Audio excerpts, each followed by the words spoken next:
Il était assis au premier banc. Il copiait ses leçons. Il allait au tableau. Il posait des questions et il a quand même échoué.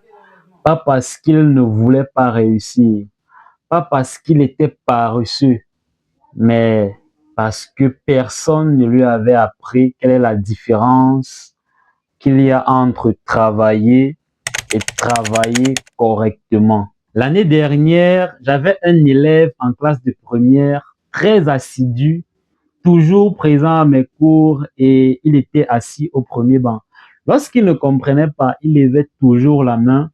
Lorsque je laissais un exercice au tableau, il se levait même lorsqu'il n'avait pas la réponse exacte. Il copiait tous ses cours et faisait pratiquement la plupart des exercices ou alors des devoirs que je laissais pour la maison. Et en tant qu'enseignant, tu regardes ça et tu te dis, celui-là, il va s'en sortir. Il fait ce qu'il faut, il a de la volonté et il a du sérieux. Et honnêtement, je le classais parmi les élèves qui allaient réussir à leur examen de fin d'année qui est le probatoire. Mais à partir de la deuxième évaluation, quelque chose a changé. Ses notes ont commencé à baisser. Il s'est rattrapé à la quatrième séquence et là, j'ai soufflé.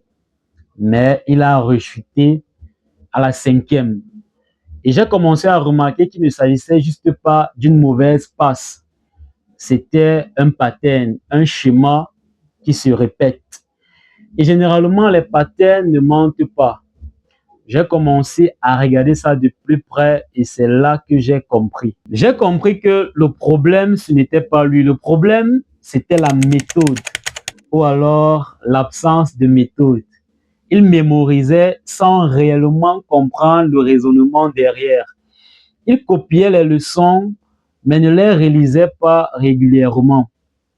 Il faisait des exercices, mais pas assez pour que ça rentre vraiment dans son cerveau. En apparence, il travaillait, mais en réalité, il simulait le travail sans le savoir. Et c'est là la différence que personne ne t'explique jamais.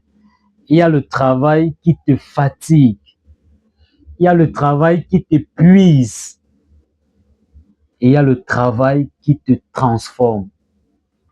Lui, il faisait le premier sans jamais faire le second. Malheureusement, il n'a pas réussi son probatoire. Il a repris la classe et je l'enseigne encore aujourd'hui.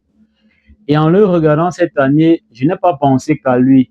J'ai pensé à combien de personnes font exactement la même chose, pas à l'école, mais dans leur vie. Combien de fois tu t'es dit que tu travaillais dur sans jamais te demander si tu travaillais bien? Combien de fois tu as rempli tes journées d'activité sans vraiment avancer? Et combien de fois tu as confondu l'effort à la méthode?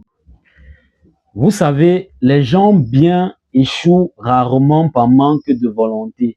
Ils échouent parce qu'ils ont mis toute leur énergie dans la mauvaise direction sans s'en rendre compte.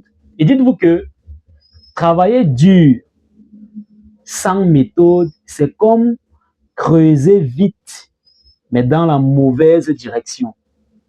Tu t'épuises, tu t'investis, tu te sacrifies et tu n'arrives nulle part. La méthode, ce n'est pas un raccourci, non.